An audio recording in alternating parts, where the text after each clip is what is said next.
Hey, what is up guys, it's Arodiad here. Welcome to the first episode of our Pokemon discussion series, and in today's kind of episode or talk, we're going to be talking about the worth of shiny Pokemon and how it's been diminished over time, or if it has. Well, pretty much I don't have any script for this. I'm just going to give my honest opinions, and I will feel free, or you guys feel free to leave your comments in the comment section below if you agree, disagree, or any other Pokemon discussions you would like to see. Now, first off, if you do not know about shiny Pokemon, first off, I don't know what you were doing, but every time you're in the wild, you have a 1 in 8,192 chance to encounter a shiny Pokemon. This is from 2nd gen onwards. Of course, the odds of that are greater, so like it's 1 in 1,000 for like Safari zones in Gen 6 or something like that, the friend Safaris. But anyway, when you were originally going to find a shiny Pokemon, it's an immediate shock because although there is nothing different to them in like stat wise, just having the shiny Pokemon as bragging rights is kind of like a trophy.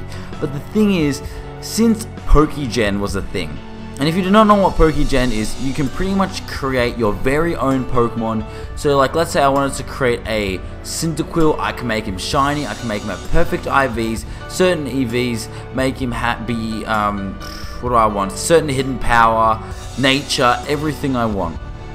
And as long as it's legal, I can hack it into my game and use it actually in like a legit copy of a game. So let's say I wanted to use one in X and Y, I can hack it from black and white or something all the way to X and Y through Pokebank.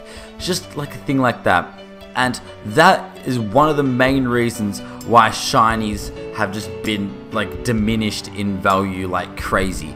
Not only that, with the competitive scene of Pokemon, it's changed dramatically where if you guys remember when you were young, you didn't care about nature's IVs. You guys probably didn't even know. I know I didn't. Like, let's say I had a Typhlosion. Now I know he's primarily a special attacker. However, he can learn Earthquake, so I used to teach him Earthquake. Things like that. I wouldn't do it now, but I used to. Things like that. So, with IVs and natures becoming a big thing in competitive Pokemon, people tend to breed. And when they breed, they use a thing called Masuda Methods.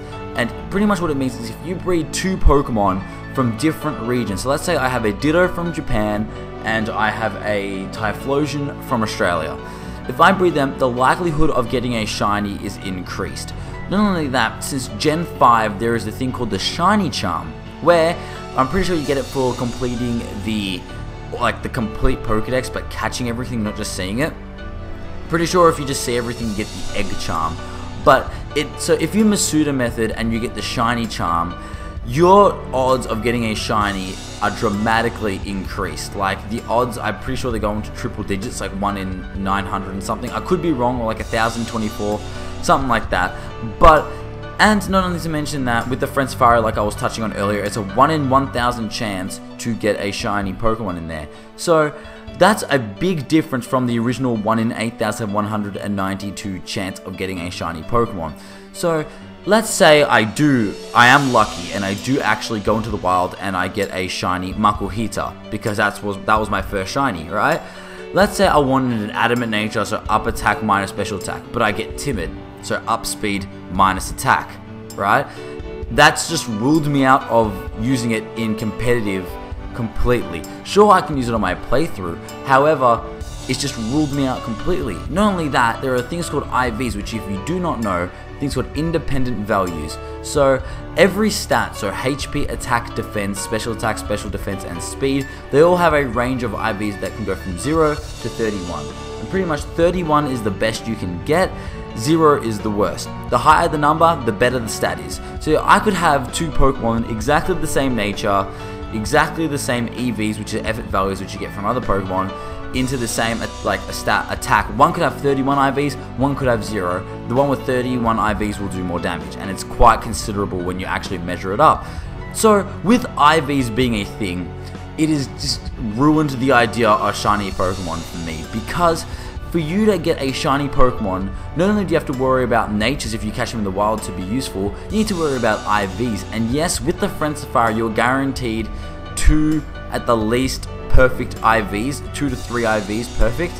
However, nature's still a thing. So what people try to do is they breed their shinies. And with Masuda Method and everything like that, the shinies become, well, competitive. But the thing with that, in my opinion, is it's not the same thrill because you're seeking for a shiny, you're breeding for a shiny. Pretty much you know it's going to come. The thrill of the shinies, how they originally happened, is you were walking, playing through the game, just going through, I don't know, Dooford Cave and shiny Zubat. And you were not prepared for the shiny Zubat. You may not be healed at all, or better yet, that Pokemon might have like self-destruct or something like that. And that is the thrill of that a shiny Pokemon should give. And you should be able to catch it and just love the absolute crap out of it. You should be able to train it up, use it. But with, like I said, competitive IV's natures, it's kind of ruined it. But if you do still enjoy shinies like myself, they are an awesome thing to look at. So that is a different thing. It's like an alternate color palette. So like, let's say you get a Pokemon like Metagross, which looks awesome normally with his blue. But when you make him a shiny form, he is gold and silver, which is awesome. But like I was saying earlier, they have to be competitively viable. And then not to mention, besides IVs, natures, EVs, everything like that, there's, what's it called? Abilities. The abilities, so let's say I have a Typhlosion, and I'm trying to breed one with this special hidden ability Flash Fire, even though it's not released yet, just play along with it. Let's say I want Flash Fire, I finally breed a shiny, it's got perfect IVs, perfect nature, but it has Blaze as the ability. That, because it's a Dream World ability, I cannot change it. Sure, there are things called ability capsules which allow you to change if there's no hidden ability or Dream World ability. Like, what's a Pokemon I can think of that has that? I'm pretty sure Vivillon, or Vivian, however you want to pronounce it. It's got Compound Eyes and Shield Dust as its two abilities. I'm unsure of its hidden ability, I don't know if it has one, but those are its two abilities. I can switch between those using the ability capsule, although they are very, very hard to get because they take a lot of time and effort into putting it in. But I can swap them around. But let's say it had the hidden ability, I don't know, Sturdy. I don't know what it has, it could. I have no idea. I can't get that. So that's another knockback to shiny Pokemon entirely. But I'm pretty sure I've just ranted on enough. This video's been going on for about 7.5 minutes. If you have any questions or if you agree or disagree with this conversation, feel free to let me know in the comment section below. Let me know your stance on the situation. Do you feel that shinies have lost their worth or their worth has diminished as generations have gone on?